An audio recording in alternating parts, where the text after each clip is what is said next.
Reimagining Success, episode 210.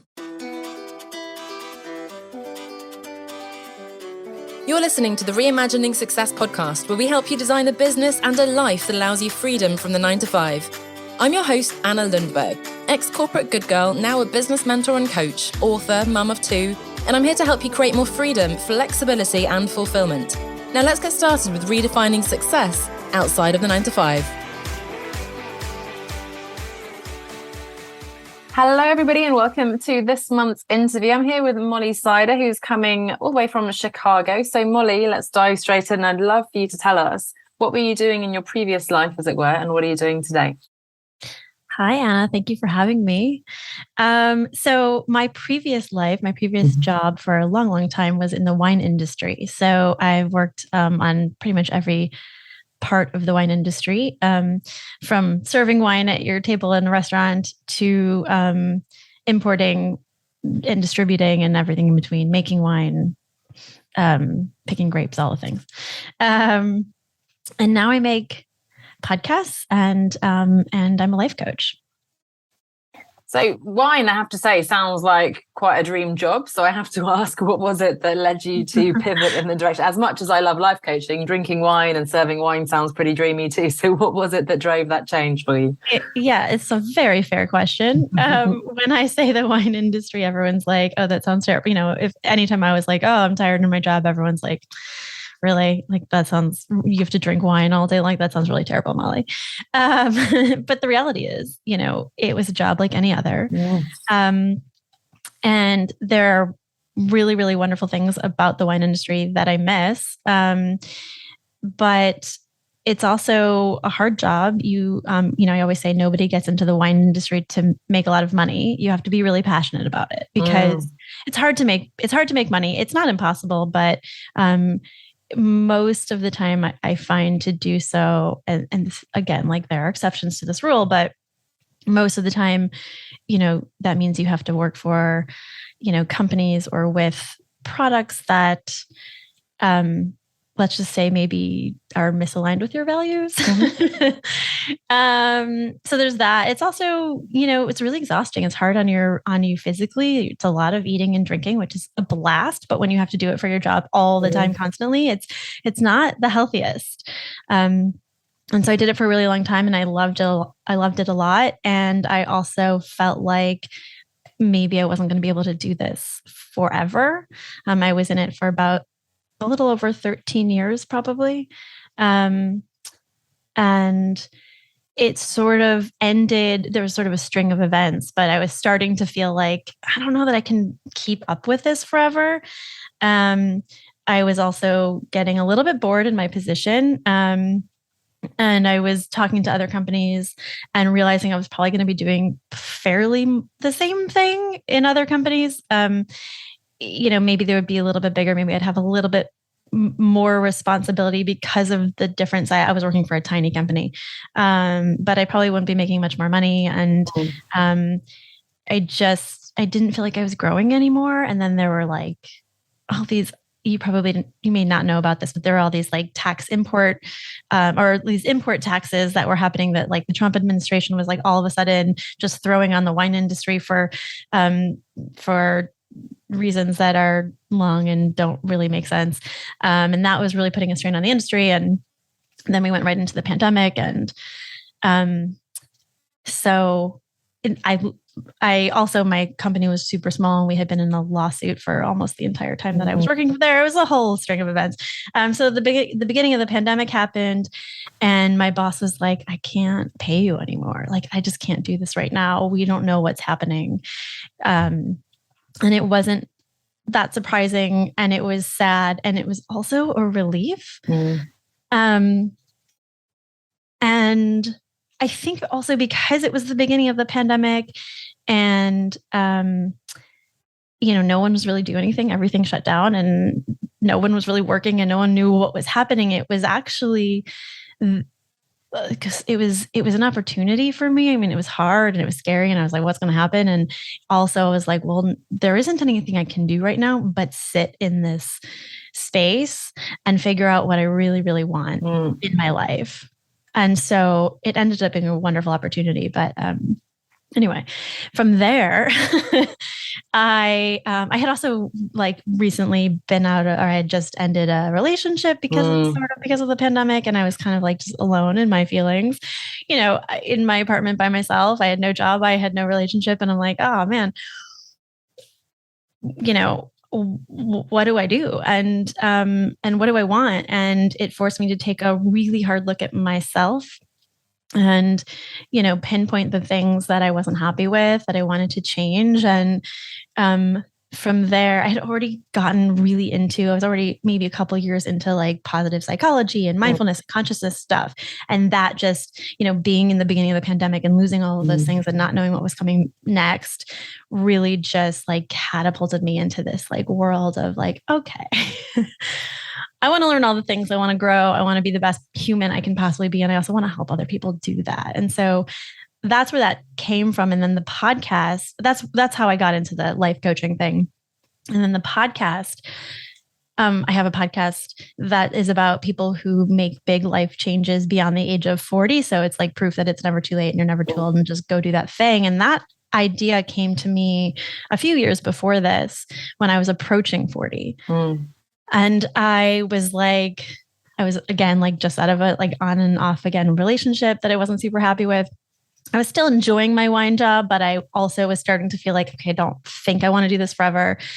And I'm going to be 40. And like, I'm like, is this it? Did I screw this up? Did I miss the boat? Like, is there any chance for me to, still figure out something else and to make changes? And I needed to hear other people's stories, and I needed that representation. I needed that content, and I couldn't, and I am a big podcast listener, as I'm assuming you are also, and everyone listening. And I specifically wanted it in podcast form, and I couldn't find it. And I was like, all right, I guess I'm just going to have to do this myself.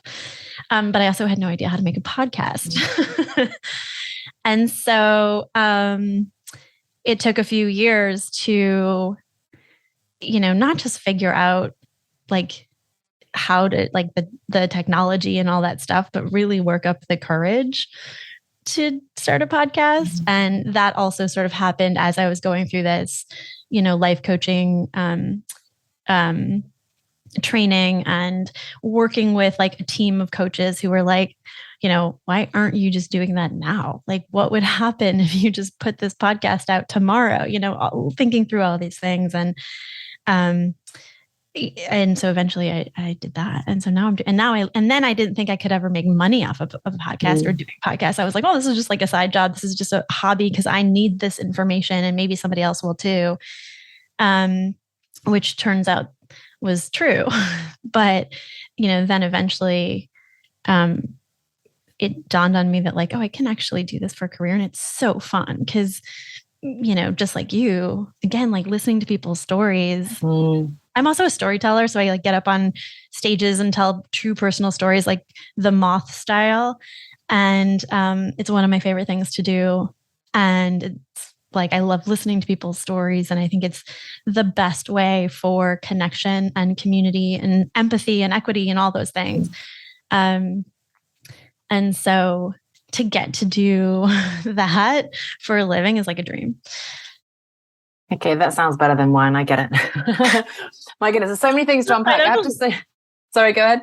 So I was just going to say that was like a very long-winded answer for like, it was, yeah. So I'm going to try anymore. One of the key points that I wanted to reiterate, but everyone else can go back and listen again because there were lots of insights there. But I personally, it hits me a little bit because when this episode goes out, I would have just turned 40. So that's, my pivotal moment. Great. And also the way you selfishly use the podcast to learn and connect with other people. That's exactly what happened when I first started my interview series. I did not know about podcasts at the time, but this was, 10 years ago or so. And I started speaking to other people who had quit their corporate jobs totally selfishly to inspire me and reassure me that it was possible. And there are other people like that. And it's by far been my favorite thing for the past, almost 10 years of connecting with people like you I'd never otherwise have met and hearing these stories. And of course, as my business evolves, also the people I speak to have evolved.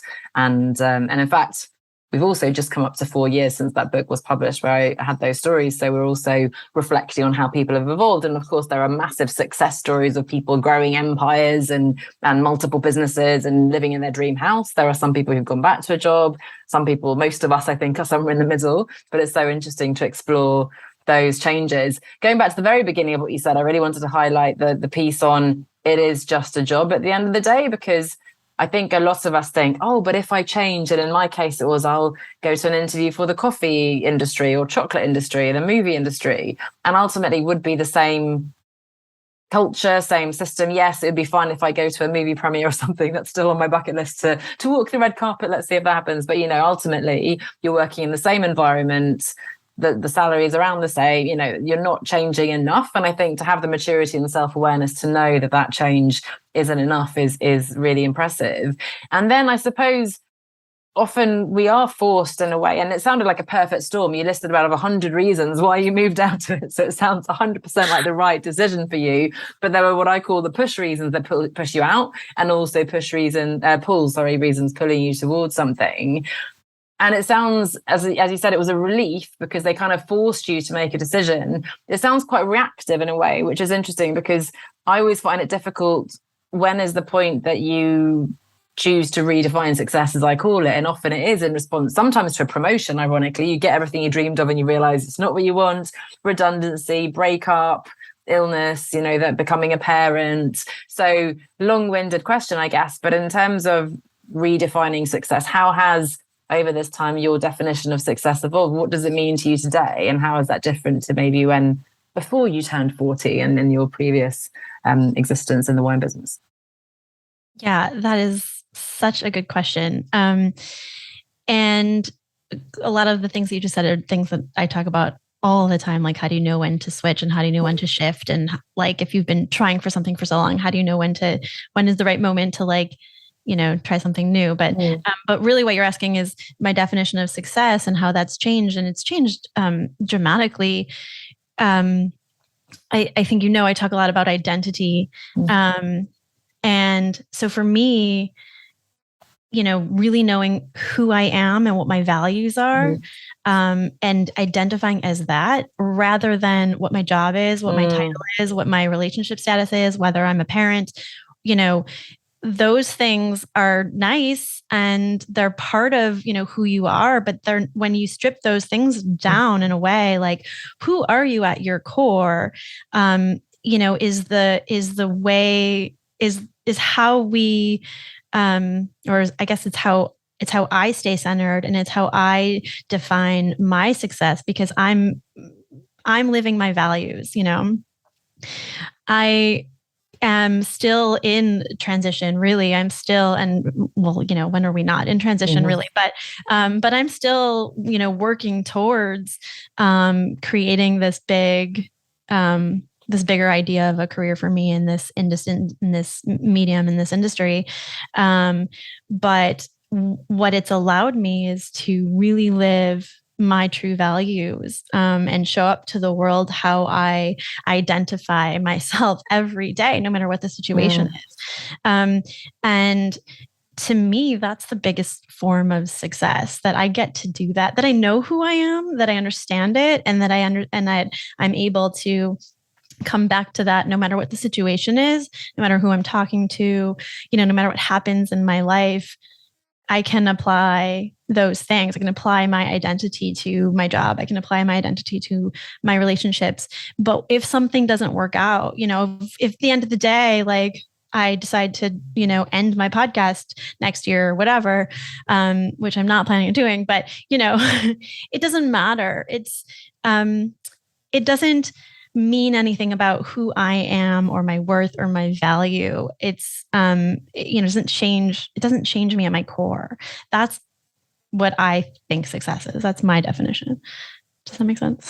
Oh, 100% does. I really resonate with that. And I love that kind of authenticity of being able to show up 100% with you, with my clients, with my partner. I'm the same person always. And I love that. And I think obviously quitting a big corporate job, I think we lose the big title. And it took me a few years to not say, I used to work at this company, or I'm a digital marketing consultant, because that sounded more, taking on a mantle like coach, or starting to say I'm a writer tentatively. It takes confidence, a podcast host. So I love that idea of being core to who you are, also because I, as many women I'm sure, have maybe lost myself a little bit becoming a mother. I was saying to someone the other day that when you're always when I was always walking around with a buggy, everyone sees you and they automatically see you as a parent, and somehow finding space and time in your life to still be an individual is so important. I was single for most of my life, so the re-identifying then as being a partner with someone is also a change. But remembering that you are, and of course you can evolve, but remembering who you are, getting clear on that and staying core to that. As you say, I can be a best-selling author, a podcast host, but if that isn't the case, that's also fine. You're still worthy and lovable, and all sorts of other things going on. So I think it seems so simple, but I think it's harder than it sounds to know who you are and to stay true to that. Yeah, it's not easy. Like you just said something about how, you used to feel like you needed to be like, oh, I used to be this position. But like, I still have moments like that for sure. Like, oh, this is what I'm doing. But I used to be in the wine industry. I mean, I catch myself in those moments. It's not like that stuff just goes away automatically. It might not go away overnight. It may not ever go away. But the point is that you can, recenter and refocus faster and easier. It gets easier and easier. You notice more when you're doing it. You're like, oh, look at me. I just fell back into that mindset or that moment, and, have a laugh. And it's also funny, I wonder, do you have a question that you ask people instead of, so what do you do? Because that's one of those classic things. I met someone once who asked me, so what lights you up? And I love the question, but I've never quite been able to bring myself to ask the question myself. But what would you say to someone rather than, labeling someone by their job description? What, out of curiosity, do you have a... do you mean in what sort of context? I suppose if you're meeting someone, I suppose at a dinner party, I haven't been to a dinner party in so long, so I don't know whether, but if you meet, I guess often the first question is, oh, so where do you work? What do you do? And you right away go, and that's where it gets a bit fluffy. If you're doing many different things, multiple hats, you don't want to be pigeonholed, maybe, I don't know. Yeah, that's a really good question. What do I ask? It's always a gazillion questions. I'm one of those people, I have a feeling you are too, that at dinner parties you're doing most of the asking, most of the questions. But I think I often probably start with something simple, like where are you from, or where do you live, or something like that. And I feel like, and it's a boring answer, sorry, but but I think that just more naturally, it's you got to ease in. Yeah. Do the easy things. I like it. Yeah, but I was interviewing somebody the other night for my podcast, and he said, and he's also a friend of mine, and he was saying he was in a group recently. It's a long story, but he was in a group recently with a bunch of people.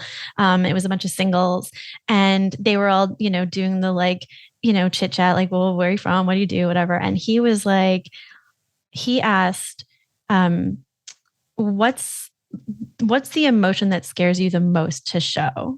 And I was like, what a good question. That's a deep question, but good. It's certainly in a dating context or something to get people intimate right away. Yeah. He was like, what are we doing here? This is a singles, group. Let's get in it. Wow. Yeah. No, I can't. I'm not going to be able to steal that one either, but I like the intent of it. I'll have to come up with my own. But I do think I agree with you, starting simple and then finding common ground, right? You can have whole conversations with someone without ever hearing what they do as a job. And I think that's quite telling. And that's more interesting. I think part of the next question you've already answered in staying true to yourself and knowing yourself. But as we all know, there are some ups and downs when we're working for ourselves, as there are in life in general. But of course, we might be flying quite freely, especially if you're transitioning, you're still early-ish days and things are always evolving. So how do you think you've been able to build your confidence as a podcast host, as a life coach, and someone who can monetize this, I suppose, and also, I guess, from a business resilience perspective, but really as a as an individual? How have you developed the confidence, and how do you bounce back from any setbacks that come along? Yeah, such a good question. There are a lot of ways. I think the biggest, most important thing for me, and what I would maybe advise everybody is to find your team or your support system. For me, I'm always talking about my team. You know, we can't do anything alone. Like if you go to my website, one of the first things I say is, you know, we can't do life alone. We're not supposed to do life alone. And also, what a relief. I think a lot of times we think we're supposed to like, you know, muscle through whatever emotion we're feeling or whatever obstacle we're facing. And the fact is we can't do it alone. We're just not built like that as humans. And, you know, one of the fastest ways to regulate the nervous systems when you are feeling insecure or fearful or, you know, overwhelmed or like just underwater in any way. First you have to regulate the nervous system. And the best way to do that is, you know, interpersonal communication. In other words, just talking to people and like, oh, okay, I can do that. I can talk to people. Like, that's what I love to do. Like, what a relief. No one can get anywhere. I mean, I guess you can get somewhere by yourself, but you're really limiting your ability to get to like the big places and the big spaces if you're really just trying to do it alone. We need each other. So I have a team of people. It changes all the time. That's okay. I have coaches. I have therapists. My boyfriend has become a huge support system for me. I have an old friend of mine that I grew up with. I think we've known each other since we were like 0. And I have a great friend from college. And, you know, my sound engineer, like I have this like team of people, and it doesn't necessarily mean it's like just because you have a best friend or, you know, a sister you're close with or whatever, that they're necessarily going to be on your team right now. And that's okay. It's, you know, for me, it's been finding the people who I can, you know, be my most authentic self with. I know that sounds, you know, kind of cheesy, but like, or cliche, but like, it's true. Like find the people who you can go to. Or for me, it's been finding the people who I could go to when I'm really feeling underwater and I'm like, hey, I need you to help me pull me out of this pool.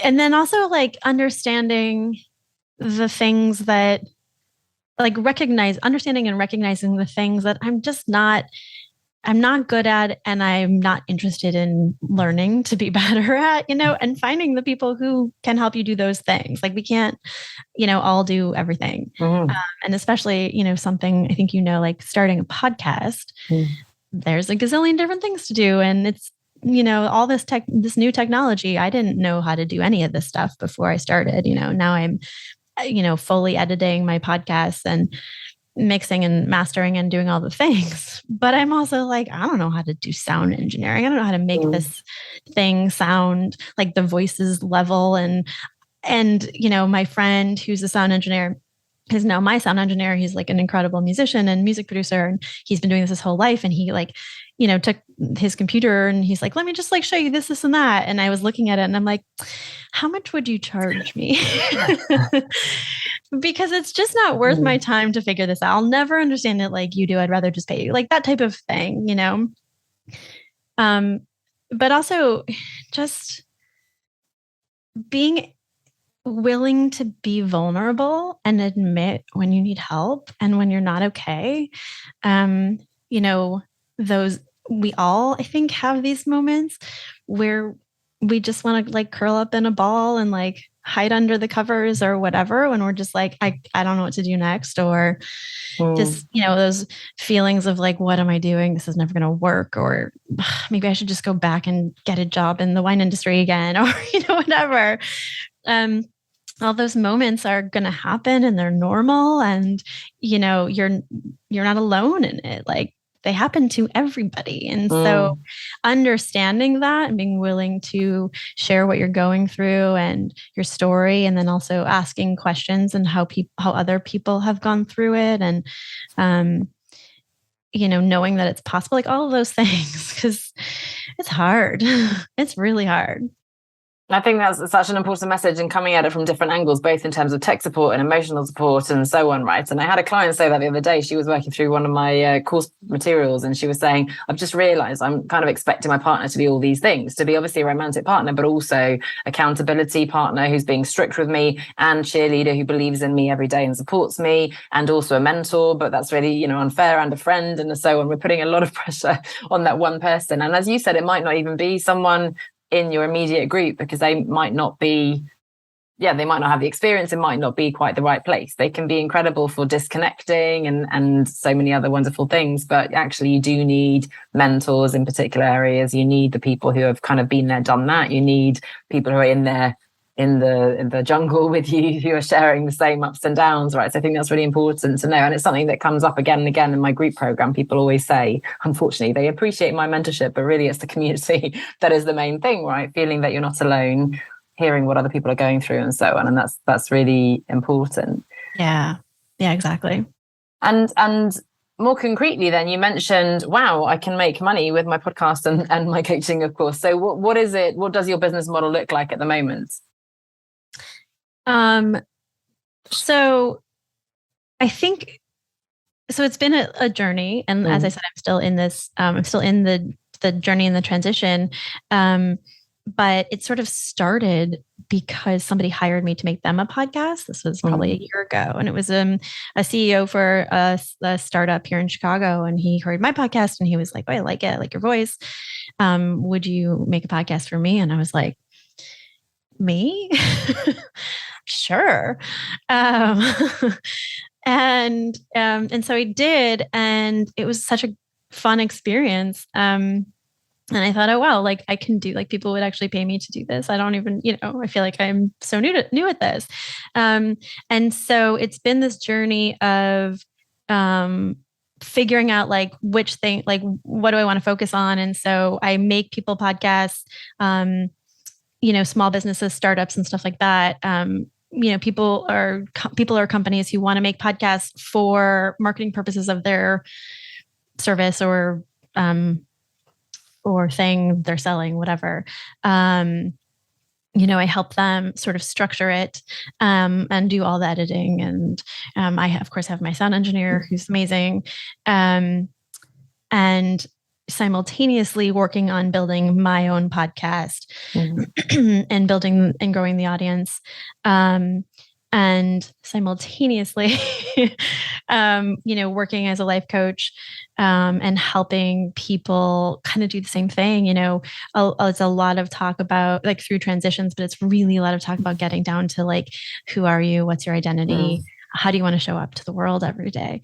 And in terms of like structure, it's funny because, for me, I have to structure my week and my days. Like specifically like, okay, in the mornings I work on this thing and then, I go to the gym, and then in the afternoons I work on this thing. And then the next day, just the whole day I work on this other thing. And because there are three things that I'm trying to like cycle through. And it's a challenge because stuff happens and things come up, and all of a sudden you have somebody who you want to interview, but they can only do it on the one day that you're supposed to be working on this other thing. And then you have to so it's a constant sort of challenge, but it takes a lot of planning. My boyfriend always says, planning is doing. And it's really true. And it's really helpful, to create this specific plan of like, what does your week look like? And what are you working on when, and trying to stick with that, but then also leaving room for some sort of flexibility. For me, at least, that's important, because flexibility is actually a value of mine. And a reason why, like one of the many reasons why I wanted to work for myself is, I think probably that's similar to other people. So, not just flexibility in like the job and like where you work, but also flexibility in your day to day and hour to hour. I'm a big fan of loose structure too. I get such rebellion, people who don't want to have any structure and schedule. But I just, from my own experience too, and we were talking about my podcast episode from a few weeks ago, when I first quit my job, I just had date and I had no idea what I was doing, and my days just stretched out ahead of me, and it was terrifying. It was exciting at the beginning. Oh, no alarm clock, and I can just read books and do whatever I want to. But actually, you're not going to achieve your goals if you're just kind of going where your energy is that day. So a little bit of loose structure, but then the flexibility too. Yeah. I think that's a really good combination. Yeah. Sorry, I didn't mean to interrupt you, but yes to those things. I was exactly the same way. And I sometimes can like fall back into that. Like I'll notice like a day or a week where I'm like, oh man, this has been like a much looser structure than is really what I want and what would be productive. But having accountability is really helpful. Like having someone actually, for me, to be like, hey, I'm going to like by the end of this week, I'm going to have all these things done. And I want you, I'm going to check in with you at the end of this week so that, I definitely do it because you're going to hold me accountable. And it's just who is that? Is that your partner? Or is that you've got a paid program you're in, or how are you getting the accountability at the moment? The accountability lately has been my boyfriend. But also I have 2 coaches and a therapist. So I will often, and I'm close with them and they allow me, and not everybody will have this relationship with the coach or therapist, but I do it where I'm, we actually we'll text each other or email each other. And so I can text, my coach and be like, okay, I did this and that. And, she'll just like acknowledge like good thumbs up, because I also am the type of person, like, I'm a people pleaser. I don't want to let anybody down. And it's a lot easier for me to show up and be reliable and a hard worker for other people. And it's much harder for me to do that for myself. And so that's a problem when you're working for yourself. So it's really, really important and really helpful to have that, those people are part of my team. They also hold me accountable. So there's all sorts of like little tricks, but find those tricks because they are the only way. Yes, exactly. And it could be via rewards, right? I was talking to a client, can you give yourself, she's going to give herself, not give herself, but actually go for a pedicure once she's finished a particular task. Something like that. We have to sort of trick ourselves, as you say, because we don't have the team of the bigger organization and so on. And I, again, love this team. I had someone else talk about having kind of a board of advisors, which sounds very glamorous or very sort of formal, but it's the same concept of having different people who are supporting you in different areas and who you can rely on, I suppose. One final thing I did want to dig into was obviously you've pivoted and we talk about identity and so on and we did touch on that briefly in terms of the job title, but in terms of establishing your credibility and building a presence in this new space, evidently your podcast just organically attracted people who wanted what you had to, and you didn't even know you had it to offer. But what have you done proactively, I guess, to build your personal brand and your credibility in these new spaces as a coach, as a podcaster and so on? Yeah, I think it's a lot of, first of all, I think it's mental, like it's like, gaining that confidence to recognize that like, oh, I am an expert on this topic now, and that's hard, right? Actually saying I am an expert is hard for some people.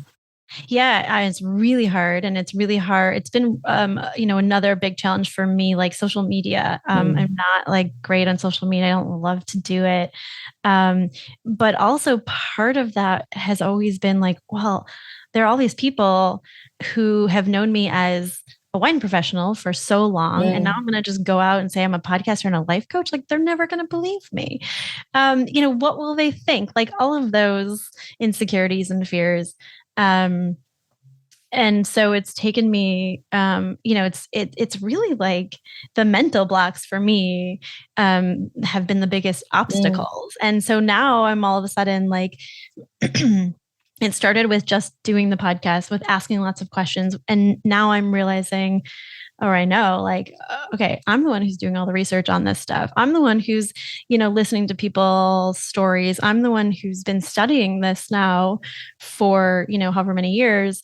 I'm now an expert in this topic on this field. And so the more I talk about it, the more I do things like this, and the more I work on my podcast and life coaching, and I see people like reacting, and I understand the influence that I'm having, the more confidence I get, and the easier it is to sort of market yourself. But it's been for me, it's been a lot of word of mouth. It's been a lot of research and reaching out to people, like reading articles, like New York Times articles, and reaching out to people, and they're like, cool, I love what you're doing. Yes, I want to do this with you. That's been how I've been doing it for the most part up until now. And now I'm really like just going gung ho for social media and like diving deeper into that realm, which is really scary for me. But I feel so much better and more confident because I now feel like I have, the credibility, I have the experience, I have, and it's different for everybody. Like I know people who are like, I'm a life coach. I've coached 10 people. I don't have a credential, but whatever. And that's great and awesome. And that's not me. I'm very much the person who, I value experience and credentials and all that stuff. And so it's taken me, more time to build that up. But now I have that foundation and it's mine, and you can't take it away from me.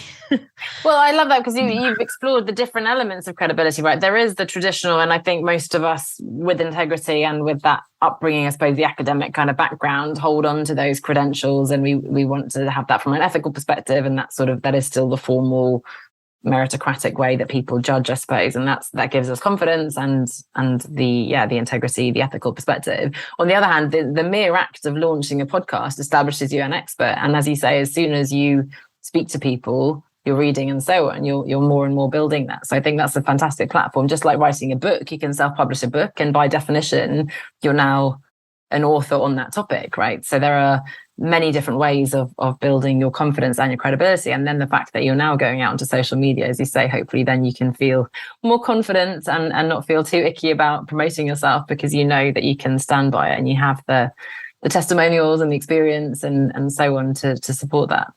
Yeah. Well, Molly, I could talk to you for a long, long time, but I will try to wrap up. And I just want to say a massive thank you for sharing your stories. So many insights that resonate and of course, some different perspectives there as well. So I really appreciate your time. I guess any piece of advice, one piece of wisdom, and you've given so many already insights, but somebody who is maybe coming in, well, in fact, let's go with your target audience, right? Someone who is in that sort of wondering, is it too late for me? Is this all there is? What would you say to them? Well, I would say, of course, no, it's never too late. I think that, there's so much, obviously so many things, there's so many pieces of advice, but maybe the biggest one would be like, if you're feeling like, I'm not really sure, I'm not super happy with where my life is or where I am in life right now, I want to change, I'm not really sure how to or what that might look like. Or maybe you have an idea, but you're not sure how to like go about it. Like, I think really figuring out what your true values are. Like, I think so many times when we're feeling, down or just like, unhappy or whatever the, not great feelings are, is because our values are misaligned. We're living values that are not really ours. They might be somebody else's placed upon us.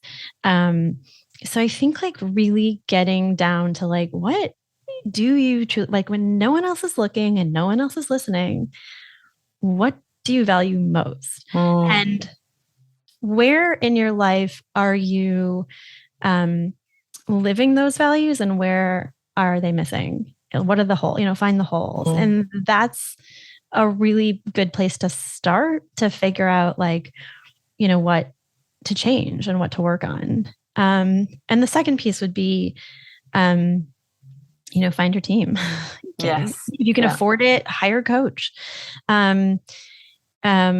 because we need people, and get really, really comfortable. It's really scary, but get really comfortable at sharing your story, because I promise you, you are not alone. I promise you, if you're feeling something, most likely a lot of other people are feeling the same way.